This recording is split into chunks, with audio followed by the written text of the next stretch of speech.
Merci de nous rejoindre pour le plateau de l'invité sur Niveau d'Info 1. La CEDEAO est actuellement mise à l'épreuve, mais elle continue de travailler pour faire face à ces crises politiques et maintenir la stabilité dans la région. Pour trouver des solutions constructives et pour surmonter ces défis, même la société civile s'y met pour proposer des pistes de solutions. Avec mon invité du jour, Dr Adaba Kofi, chercheur à CROP, Center for Research and Opinion Polls, branche du Togo. Nous allons justement parler de cette organisation et de ses missions. Dr Adaba Kofi, bonjour et merci d'avoir accepté notre invitation.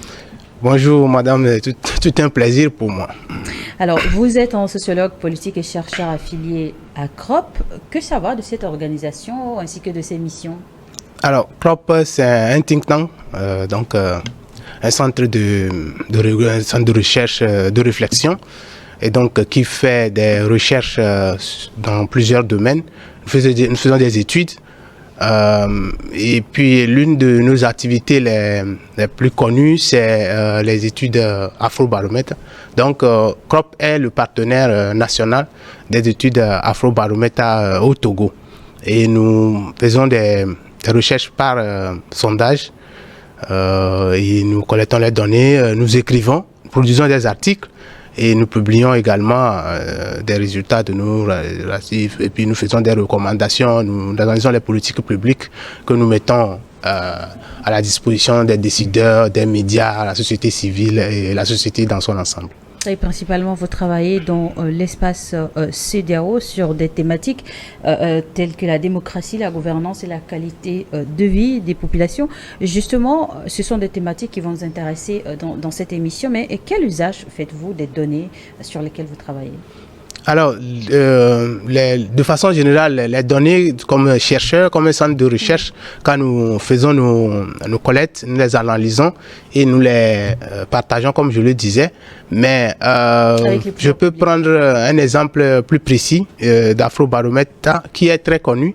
Alors, Afrobaromètre, c'est un réseau aussi de chercheurs panafricains qui produit des données fiables, comme vous le dites, sur la qualité de vie, la démocratie, la gouvernance, les conditions de vie des citoyens dans plus de 39 pays de l'Afrique, dont le Togo, bien évidemment. Alors, c'est des données qui sont des données standardisées. Par exemple, la dernière collecte qu'on a eu à faire au Togo, c'était en 2022.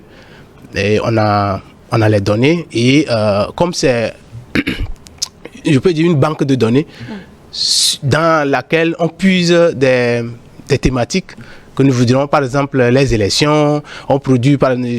Tout dernièrement, on a écrit des articles sur la perception des élections chez les Togolais, la perception, le mobile money par exemple, comment elle est en progression au Togo particulièrement. On a sur des données de la pauvreté, beaucoup de choses. Vous avez également travaillé notamment au Togo sur la perception des Togolais sur la contribution ou les actions des partis politiques de l'opposition. On va en parler, mais comment est-ce que, à votre niveau, au niveau d'ACROP, vous évaluez les impacts de vos recommandations en vue de changement dans le quotidien des citoyens concernés? D'accord. D'abord, comme vous le dites, par exemple, vous prenez les partis politiques, leur place, leur rôle. Alors, nous, d'abord, on prend la perception des citoyens. Donc, qu'est-ce que le Togolais pense, par exemple, des partis politiques?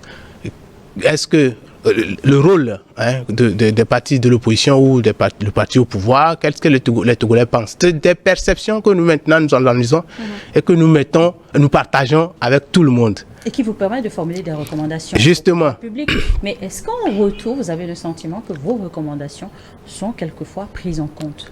Bien sûr. Bon, dans tous les cas, comme il s'agit des perceptions... Comment justement vous arrivez, in fine, à définir cela? En termes de retour, c'est-à-dire d'impact, ce que je peux dire, il y a des décisions qui sont prises. Par exemple, si je prends le cas de Mobile Money, par exemple, on voit que les Togolais utilisent de plus en plus le Mobile Money.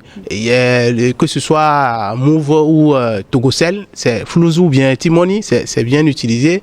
Et on voit ceux qui l'utilisent, ceux qui ne l'utilisent pas, la proportion de ceux qui disposent des téléphones, ceux qui ne disposent pas de téléphones, et la qualité de ces services-là, nous les analysons. Et par exemple, vous voyez aussi l'État fait des études dans ce sens-là. Et donc, croire ces données, prendre des décisions, que ce soit l'amélioration des services de mobile money ou ce qu'il faut faire. De même que les questions politiques les plus sensibles, voilà, comme on a eu à faire des travaux par exemple sur est-ce que vous êtes pour l'alternance ou pas, est-ce que vous êtes pour au moment des révisions constitutionnelles, est-ce que vous êtes pour ou pas. Donc nous captons les perceptions que nous mettons maintenant à la disposition des pouvoirs publics qui en font maintenant ce qu'ils veulent en réalité. À Lomé, vous avez organisé l'une de vos activités phares, les rencontres solutions Think Tank. Sur quoi portait justement cette rencontre? Oui, Solution Think Tank, qu'on a abrégé, STT, c'est aussi un autre réseau. Un réseau regroupant plusieurs think tanks qui fait des séminaires, à travers les séminaires, des manifestations scientifiques et tout. Nous nous retrouvons dans des pays membres de l'organisation, bien sûr, et nous faisons chaque année au moins 2 rencontres avec des thématiques bien précises. Et on était là. Lomé a porté sur quoi? Justement, on était à Lomé. La fois dernière, c'est la 11e rencontre qu'on a eu à faire, et ça portait sur la gestion des crises par la CEDEAO. C'est ça. Avant donc de poursuivre dans cette émission, on va proposer à nos téléspectateurs un retour sur le reportage réalisé par la rédaction de New World Télévision sur cette rencontre, et on revient pour en débattre. Entre jeunes chercheurs, universitaires confirmés et experts, Solution Think Tank tient sa 11e édition à Lomé, où le réseau ouest-africain a mené des réflexions sur la gestion des crises par la CEDEAO.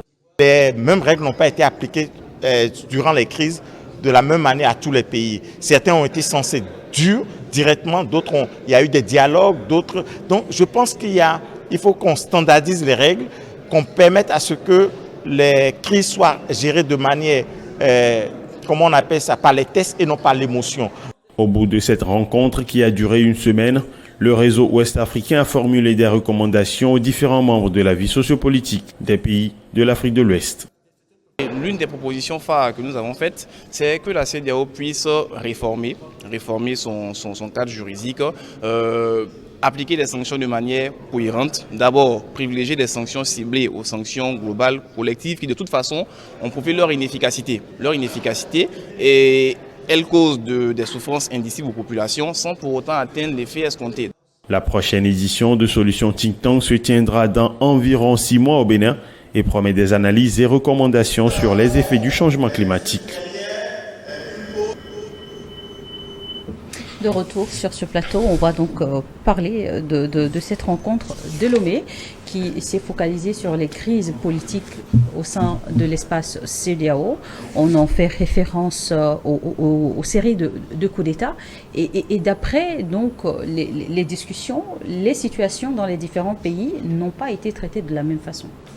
Oui, en tout cas, comme il le relève le collègue Youssef Ouattara de Côte d'Ivoire, qui avait présenté une communication sur l'opportunité et l'efficacité de ces sanctions, et qui a relevé effectivement que les sanctions étaient variables d'un pays à un autre. Les sanctions n'ont pas été appliquées de la même manière en Guinée, comme au Mali, comme au Burkina et comme au Niger. Donc on a eu quand même une variance dans l'application de ces sanctions, et ça a été relevé comme l'une des faiblesses de l'organisation à faire face aux crises qui s'opposent dans la sous-région. Mais ces crises, justement, d'où tirent leur source, est-ce la faute au système de gouvernance d'aujourd'hui? Et quelle différence avec les années antérieures, si on va faire référence à l'époque des indépendances? Bon, d'accord.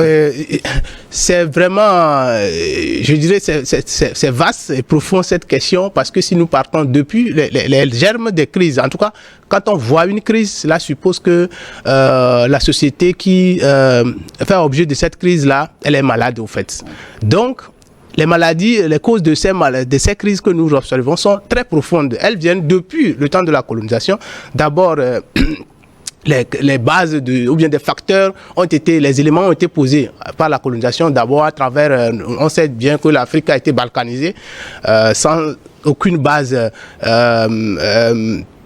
rationnel, donc il s'agit de simples commodités administratives. On coupe les territoires comme on veut, on a séparé les peuples de part et d'autre, et donc les États que nous avons hérités sont devenus des États que je peux dire qui ne sont pas des États-nations, c'est-à-dire qu'il n'y a pas de la nation qui a créé l'État, et c'est maintenant les pays là qui sont appelés maintenant à créer la nation, et la nation qui devait les rassembler n'existe pas en tant que telle, et cela fait que les crises ou les conflits persiste. Maintenant, après les indépendances, quand on s'est rendu compte qu'on est morcelé, on est balkanisé, quelle est la solution des élites africaines face à ces problèmes? On se rend compte également que les stratégies adoptées par ces élites aussi n'ont pas donné les fruits. Par exemple, en termes de sécurité, au début, tous les États pratiquement ont signé des accords avec la grande puissance, c'est-à-dire le colonisateur, pour pouvoir assurer leur sécurité, se protéger, etc. Mais avec le temps, ces accords n'ont pas marché. Et justement, sur le continent, qu'est-ce qui bloque la mise en œuvre, qu'est-ce qui rend difficile la mise en œuvre des accords signés entre États pour le bien des populations? Bon, ce que je peux dire, c'est-à-dire les difficultés qui font que les accords ne sont pas mis en place. Au fait, moi, je me dis, peut-être que je ne suis pas juriste, mais ce que je peux dire, c'est peut-être que les accords ne prennent pas des réalités sociologiques. Parce que,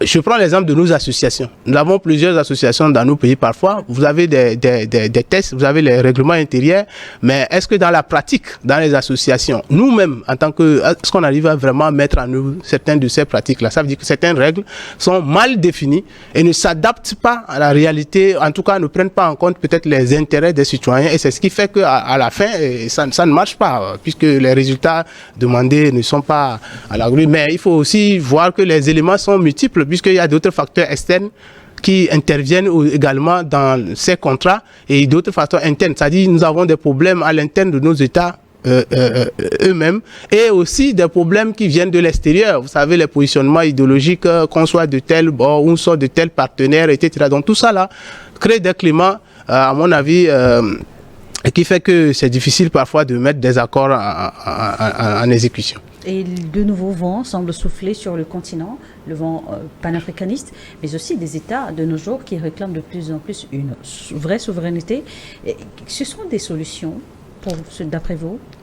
Oui, je peux dire oui, bien sûr que ce sont des solutions, parce que pour se regrouper, c'est-à-dire, je parlais tout à l'heure que les États étaient de simples commodités administratives. Alors, pour pouvoir faire une organisation, pour être dans une organisation, il faut avoir des idées, il faut avoir des intérêts communs. Si les États décident d'avoir comme intérêt commun la souveraineté, eh bien, ça va être un élément qui va les unir.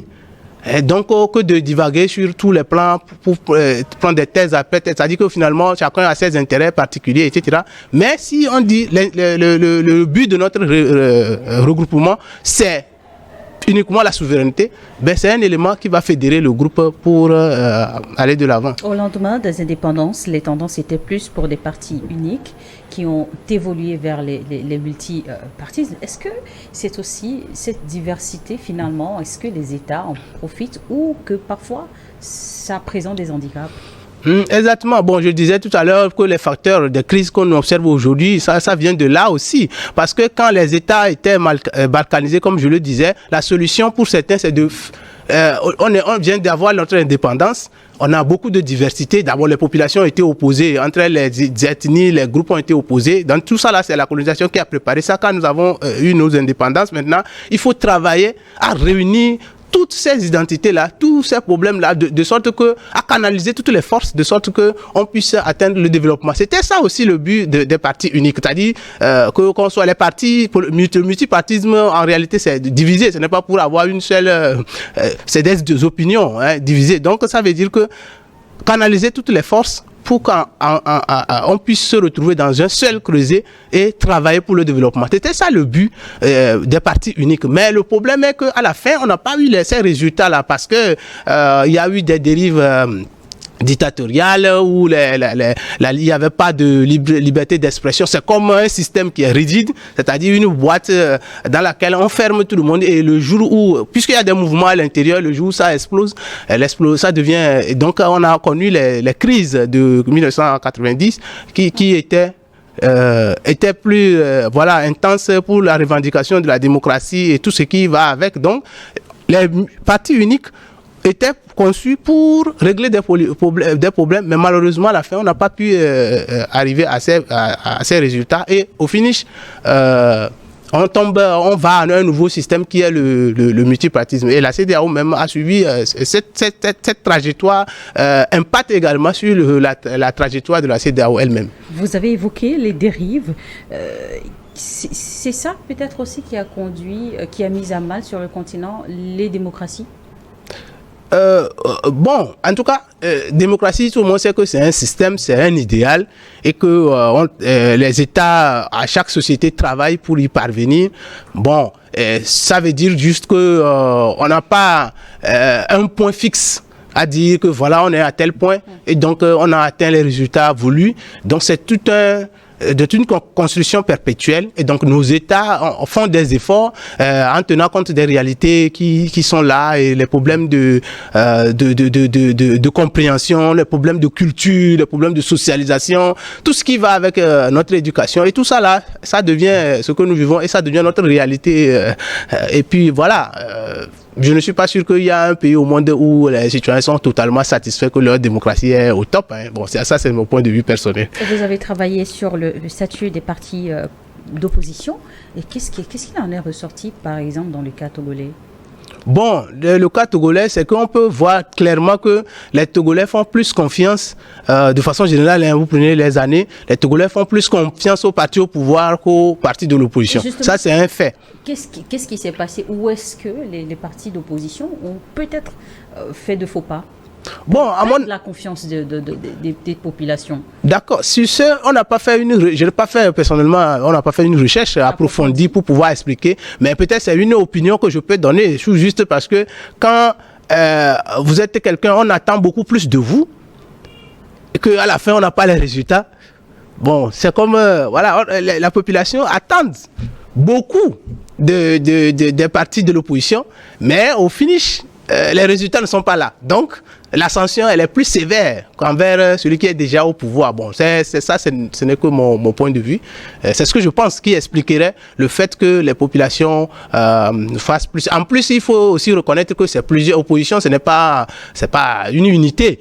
C'est beaucoup de partis qu'on a mis dans opposition. Donc, c'est normal aussi que ça soit. Alors que quand on dit parti au pouvoir, quand on a demandé aux citoyens, est-ce que faites-vous confiance aux partis au pouvoir ou aux partis d'opposition, vous voyez que parti au pouvoir, c'est unique. Tout le monde sait de quoi il s'agit, mais parti d'opposition, c'est dans sa globalité. Donc, ça aussi peut jouer sur les tendances. De façon générale, les partis d'opposition sont-ils moins présents dans la vie des citoyens en termes d'actions concrètes? Bon, ce serait aussi mon analyse personnelle. Oui, à cette question, oui, parce que nos partis, en tout cas d'opposition, même que de pouvoir, il y a du travail à faire. En termes de rôle que un parti politique doit jouer. Il y a beaucoup de travail à faire parce que souvent, les partis d'opposition sont plus présents quand il s'agit au moment des élections que dans d'autres. Alors que les citoyens, c'est une question de vie quotidienne. Donc, chaque jour, s'il y a des problèmes, d'inondation, s'il y a des problèmes de sécheresse quelque part, s'il y a des problèmes tous les problèmes que les citoyens racontent tous les jours, on devrait normalement entendre les partis politiques se prononcer, prendre des initiatives, se rapprocher plus des populations. Et c'est dans ce sens que je pense que les populations pourront mieux apprécier les travaux que font les partis politiques au lieu, par exemple au Togo particulièrement, qu'on soit toujours focalisé sur les questions d'alternance, tous les jours c'est questions d'alternance, alors que les questions de chômage sont là, les grands enjeux, les positionnements stratégiques, la géopolitique, les relations internationales, quelles sont les positions, toute l'éducation, la santé, quelle orientation. La cherté de la vie. Tout ça là, les partis politiques on a dit que c'est ces partis qui devraient organiser la direction que doit suivre la société et donc proposer des pistes par rapport à tel problème, à telle situation. Voilà comment nous voulons prendre le pays et conduire le pays vers tel point, tel point. Donc ça pouvait servir d'élément et qui va rassembler maintenant les citoyens. Parce que si vous êtes journaliste, on dit bon, qu'un candidat règle souvent ou bien intervient souvent dans votre domaine, il vous gère, propose des solutions, soutient la liberté d'expression, soutient la liberté des médias. Mais c'est naturellement que les hommes de médias vont se retrouver dans un tel parti qui fait cette promotion-là. Mais si il faut attendre tout le temps, chanter l'alternance, et puis c'est au moment des élections que tout le monde est actif. Et quand il s'agit même des vrais problèmes du pays, c'est des critiques, hein, et ce n'est pas facile d'être opposant aussi, d'être parti politique. Ils vont évoquer des problèmes qu'il y en a. Mais dans tous les cas, l'essentiel, on n'a pas trop besoin de moyens pour être présent sur les médias, pour prendre position sur plusieurs questions et appeler les populations, donner l'éducation. Les partis politiques doivent aussi éduquer les citoyens. Si nous voulons la démocratie, c'est aussi une question de compréhension, d'entente.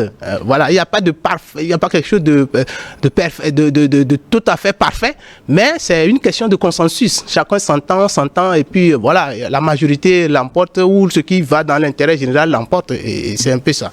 Et les crises, la CEDEAO en tant qu'organisation en a payé des frais. Le retrait des pays tels que le Burkina Faso, le Mali et le Niger de cette organisation, évoqué à la rencontre Solutions de Lomé, l'Assemblée a proposé une réforme de l'organisation. Oui, en tout cas, ce qu'on voit, en tout cas l'annonce du retrait du Mali, du Burkina Faso et du Niger de la CEDEAO. Vous y voyez une forme de fragilisation de l'organisation? Bien sûr que c'est une forme pathologique. C'est-à-dire que ça montre que ça ne va pas au niveau de la CEDEAO. C'est une preuve que ça ne va pas au niveau de la CEDEAO. Et si ça ne va pas, on sait comment tout le parcours, vous savez, même dès sa création, la CEDEAO, je peux dire même que protégeait les gouvernements, les présidents, jusqu'en 90, avant que les questions de démocratie, vous voyez que déjà dans la fondation même de la CEDEAO, les questions de démocratie sont venues. D'après vous? Il y a eu des manquements donc dans la genèse même. Oui, bien sûr. Depuis dans la genèse, parce que moi, personnellement, ça n'engage que moi, parce que je me disais que si la CEDEAO était créée par des gens comme Kwame Nkrumah, des gens comme Sékou Touré, peut-être la trajectoire serait autre chose aujourd'hui. Bon, je ne dis pas que ceux qui l'avaient créé n'étaient pas bien, mais eux, ils étaient dans une logique quand même. Et dans les années 75 où la CEDEAO a été créée, la plupart de nos États étaient sous des partis uniques. Je ne sais pas si vous voulez comprendre ce que je veux dire. Donc, les questions de démocratie sont venues après. Et puis, il faut aussi reconnaître que la démocratie, telle qu'on le dit, c'est aussi à l'image de nos chefs d'État. Quand on parle de CEDEAO, c'est nos chefs d'État. Parce que le pouvoir est détenu par ces chefs d'État. Et moi, en termes de réforme, je disais juste que la CEDEAO, pour que la CEDEAO puisse aussi tenir, parce que d'ailleurs c'est l'une des organisations la mieux intégrée, en tout cas en Afrique, hein, c'est une des communautés qui a fait, donc la CEDEAO a vraiment fait de bon boulot, que ce soit en Sierra Leone, au Libéria. C'est pour dire qu'il y a quand même des réussites, et il y a des échecs, beaucoup d'échecs d'ailleurs, qui sont des preuves de ce qui se passe. Et comme réforme, il y a beaucoup de choses à faire. La CEDEAO peut faire beaucoup de choses. Par exemple, en termes de gouvernance, moi je pense que il faut, pour parler de démocratie, on parle souvent de séparation de pouvoir. Il y a le pouvoir exécutif, il y a le pouvoir législatif et il y a le pouvoir judiciaire. Maintenant, le pouvoir exécutif ici, on a l'impression que la CEDEAO, c'est rien que le pouvoir exécutif. Puisque si les chefs d'État décident, il n'y a pas de contre-pouvoir. Des fois, même la Cour, qui fait partie du pouvoir judiciaire, décide et les chefs d'État rejettent les décisions, ils ne les appliquent pas. Or, si nous prenons la CEDEAO telle qu'elle est aujourd'hui et nous dissocions tous ces pouvoirs-là, par exemple, on organise les élections de la CEDEAO dans l'espace CEDEAO où on va appeler les citoyens de l'espace CEDEAO à voter les députés à l'Assemblée de la CEDEAO. Et si on a une assemblée de la CEDEAO composée des députés issus directement des populations, obligatoirement, ces députés vont toujours vouloir faire la volonté des populations pour pouvoir être réélus, n'est-ce pas? Et donc, si les chefs d'État prennent des décisions, il y aura des contre-pouvoirs. Et là, le pouvoir judiciaire aussi aura la main à trancher entre les chefs d'État et c'est-à-dire le pouvoir exécutif et le pouvoir législatif. Je ne sais pas si vous comprenez. Ça, c'est une des réformes. Maintenant, au-delà de ça, il faut aussi amplifier les actions sociale sur le terrain.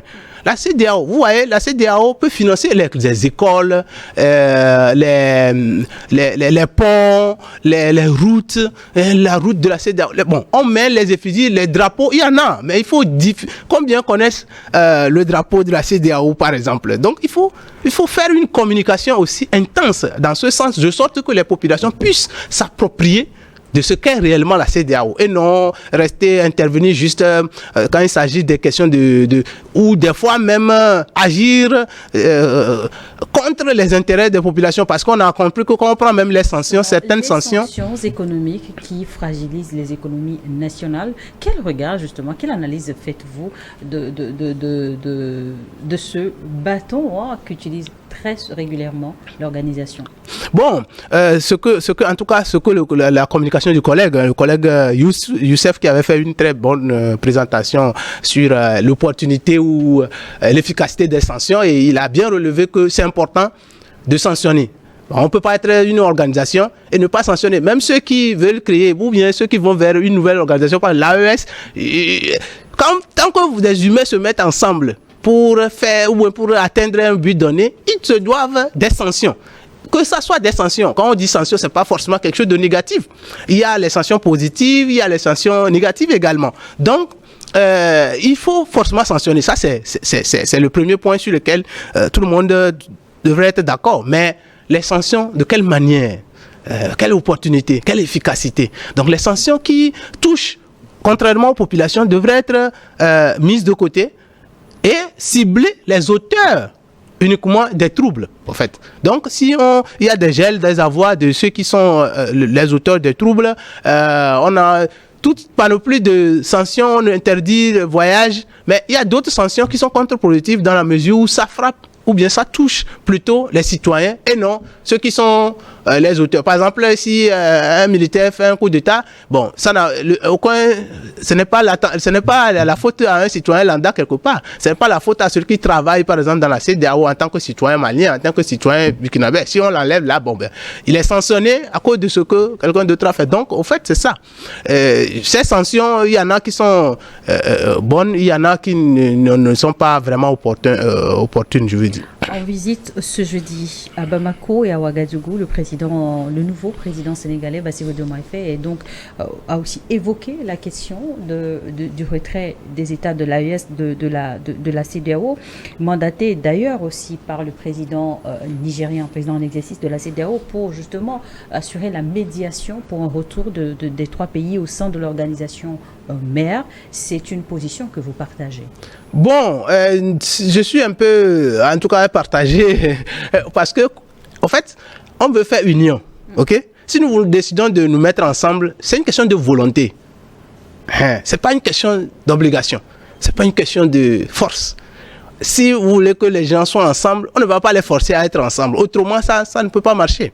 Donc, c'est d'ailleurs pour ça que même dans la CEDEAO, dans les tests... Une médiation, c'est pour négocier, pas pour obliger. Bien sûr, non, j'explique parce que si des gens prennent des décisions de se retirer de la CEDEAO et qu'ils sont fermes là-dessus, l'idéal serait qu'on fasse justement la médiation pour que les trois pays reviennent, en tout cas, sur leurs décisions, etc. Mais au cas où, moi, ce qui me gêne, c'est quand on persiste, quand on fait comme si c'est obligé, il faut forcément qu'ils viennent.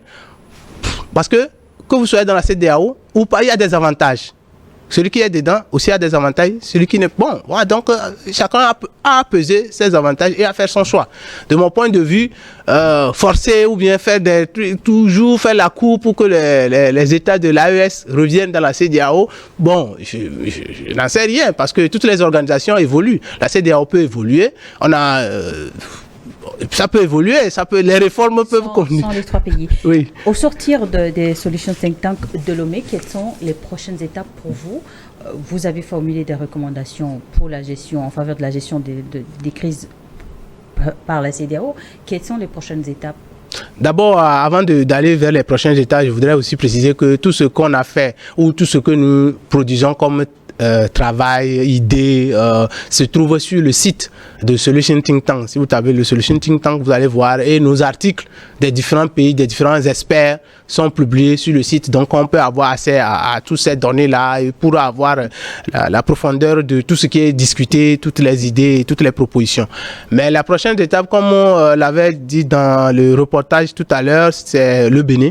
C'est au Bénin qu'on ira pour la prochaine rencontre qui sera la 12e d'ailleurs, et les questions, les discussions porteront sur les changements climatiques dans nos milieux.